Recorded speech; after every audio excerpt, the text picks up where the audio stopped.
What's going on, guys? I got my T4E HDB68 semi-auto like shotgun. I have taken this apart and put the 16 Joule valve in there, so it does not have a valve block and it does not have a restrictor in the handle currently. So this is pretty much full power. I actually have to take that out, so I'll be right back. Good thing I checked it. Alright, you guys, I took the restrictor out. The 16 Joule valves for the HDB68 and the TR68 and the TR50 11 Joule valve, all the ones that I have, also the HDP50 Gen 2 13 Joule version, all of them have a threaded restrictor. So you can easily get a flathead screwdriver, just make sure it fits in the handle, pop it down there and untwist it, and you'll pretty much make this like full power. I'm going to run it on a 700 PSI output HPA tank. I want to see what this does on Grimburg Joule V3s, and then I'm going to use the 9.9 gram Riot balls. So the Joule V3s that I have, they're about 7.7 grams, and they're kind of 682, 684 bore size. I haven't bore checked these, but I'm pretty sure they're 680, but they weigh 9.9 grams. So I just want to see how this performs. I haven't shot the Riot balls through this yet, so this will be a first for me. And to be able to hook up an air tank and all this stuff, you need an MCS tank adapter, because the threads do not match the air tank bottles and stuff. So this converts it to air tank threads, standard size threads that a paintball marker or whatever would use. This is a remote line for a paintball gun. It can easily handle like 1000 psi, 1100 psi. So yeah, I'll be right back. I'm gonna spray some silicone spray in there and get it going. So this tank is like pretty much full. I filled it up at the paintball field, and it was at 3000 when I took it off the fill station, but you know, when it's hot it's expanded a little bit more, so it's cooled off since then, and I haven't shot anything out of it. But right now that gauge is saying about 2700, 2800. So yeah, it puts out about 700 psi. I checked it on a pressure gauge that I have. So I'm gonna air this up and shoot the Grimburg Joule V3s out of it first, and yeah, so get this thing going. I have not shot the Grimburg Joule V3s extensively in my HDB68, but I usually, the way this is right now, with the double deleted, no restrictions going through this thing on an HPA tank, even with these lower sort of pressure HPA tanks, I'll get 50 to 55 joules with this, sometimes even 58.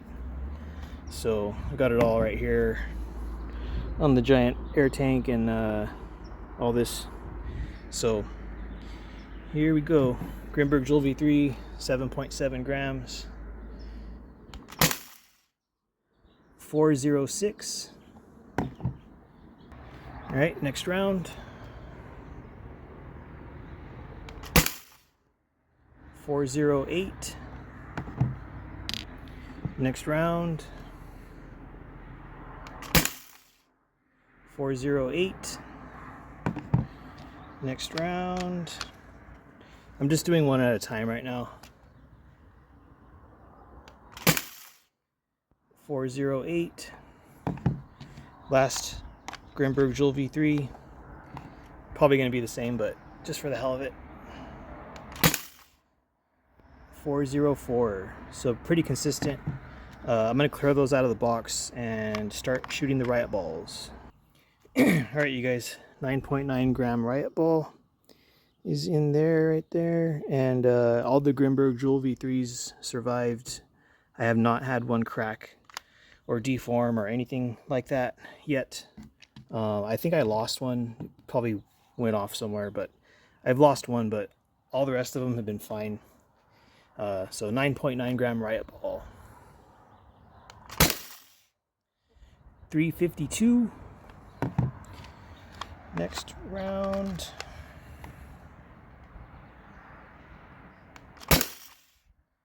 348. I don't know what the joules are off the top of my head for these two particular rounds. I'm pretty good at guessing the other rounds that I have because I've shot them so much, but these are sort of newer for me. 350. The Grimburg Joule V3s and the 9.9 gram Riot balls, they're pretty new to me still, and I haven't shot them through everything yet. 346. And last round with the Riot balls. 352. So pretty consistent on the HPA, but that's pretty much expected or a given. The red stripe on this, I painted it myself. If you haven't seen the videos or whatever, I didn't really film it. I just showed the aftermath of the paint I put on it. It's cured pretty good. It hasn't fallen off or anything stupid. It was just some cheap paint I got for free. So I'm gonna switch out the tank. I want to try my 1050 output PSI tank on this to see if there's any difference. I'll probably just do like 2 or 3 Grimburg Joules and 2 or 3 Riot balls, so I'll be right back. Alright you guys, this is my 1050 PSI output HPA tank. It has about 1900 or so PSI left on that gauge. These are both the same size tanks. I messed with the regulator and bumped it up to about 1050 PSI output. So, and I verified it on a gauge. I left it on there for like half hour. It stayed the same. So, see what it does. Alright you guys, 1050 PSI output, Grimburg Joule V3.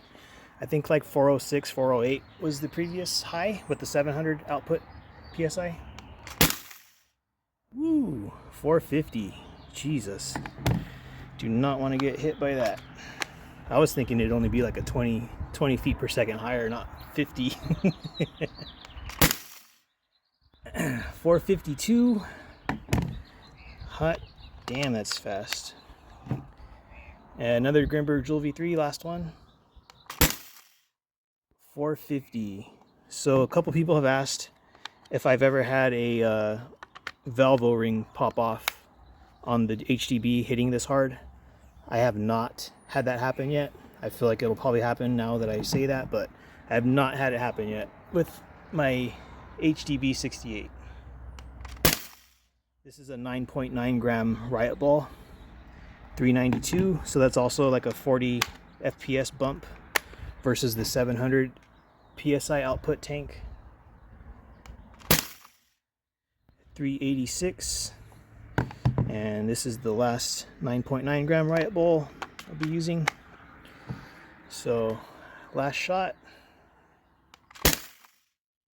388. So yeah, it's definitely a lot more strong with that. I think that might actually be better than my CO2 tank, just based on how it performs similarly when I use a 700 PSI output HPA tank and I use my CO2 20 ounce tank and it's full. I have pretty similar results. With this thing fully open, you know, no valve block and no restrictor in the handle the way it is right now. So I'm pretty sure that 1050 HPA is the first time that CO2 has been outclassed or outperformed the CO2. That's the first time I've had that happen, and I have tons of videos showing my CO2 pretty much taking the lead or staying on par with HPA. But you'll have to dig through all that stuff to see it. So I'm just gonna degas this. I have a check valve on the remote line, so all the pressure's out of the marker, and I turned off my air valve, so I'm just gonna depressurize this thing. So now there's no more pressure in the line and there's no more pressure in the actual marker. So you have to be safe with these things. That would not feel good if it accidentally discharged on you at like point blank, or if it shot this beam and it came back and hit me in the gut. That shit would suck. So yeah, just be careful if you have stuff that's powered up that high. I'm gonna assume that's probably 70 joules maybe, but I don't know exactly because I don't know the speeds and the grams, what they sort of equate to. I'm pretty good at guessing with the 3.6 gram nylons and the 7.2 gram alien plays and the 2.7 gram 50 cal stuff. alien play aluminum balls. Pretty good at guessing those, but these and the Grimburgs, they're new to me, so I don't know those like thresholds yet. I made a paper a while ago, and I'm pretty good at remembering numbers and stuff like that. And that paper has like a chart, like a 20 feet per second advancement with a certain round and how much joules I'll be getting with it. So I'll have to add in some more information on that paper that I have, so I could just kind of quickly remember what these are hitting at. So yeah, all the drills survived. Those 3 riot balls that I shot right after without clearing out the box survived, but I was kind of aiming in different spots. I've had one of these break, but I can't really complain because I got them for free because Sean gave me these. So thank you, Sean. Appreciate it. The gift that keeps on giving. And they're not talking about crabs or nothing, but you guys have a good one. I'm gonna put this back in this bad boy, and I'll be using this in the future. So yeah, this is the stock detent. 16 joule valve, no firing pin. It's a stock firing pin, and basically just this paint has been added onto it. So this is like 120 bucks. Sometimes it's like 170, but the cheapest I've seen it, and some places still have it, 120, and that valve is like 30 bucks. I think if you buy the 16 joule version of this, it's probably like 200 bucks, but it's relatively simple to take apart and throw a different valve in. Or if you buy the 7.5 joule version one, you can easily take it apart and pull the valve block out of it, because what's making it hit slow is there's this metal piece inside the valve that blocks a bunch of air from traveling out. So once you remove that, this thing just hits hard. I got my valves from Alternate Arm Self-Defense, and I think I got the TR50 one from Rockstar Tactical, but almost a year ago, I think it's like 8 months ago, I bought the 16 joule valve for the TR68, and I bought the 16 joule valve for this guy, the HDB. I bought it from John Reynolds a while back, and I'd just been lagging ass on putting them in, but I decided to put them in, and I started screwing around with HPA regulators once I learned how to do that. Big thank you to DK Spencer for making a video about that. But if you're not comfortable messing with these, don't do it, because you'll probably blow your eye out or screw up your hand or something, and you don't want that to happen. So yeah, MCS tank adapter, remote line. I can just screw this straight in, but then I'll have a big ass bottle sticking out the bottom. You can also get like a 13 CI, like a little tank, but let's see, that was 6 shots on this high one, and it took out about 500 psi, or no, yeah, 400 psi got drained out of that in 6 shots. And this was 10 shots on a 700 psi output, and it went down about 600 psi.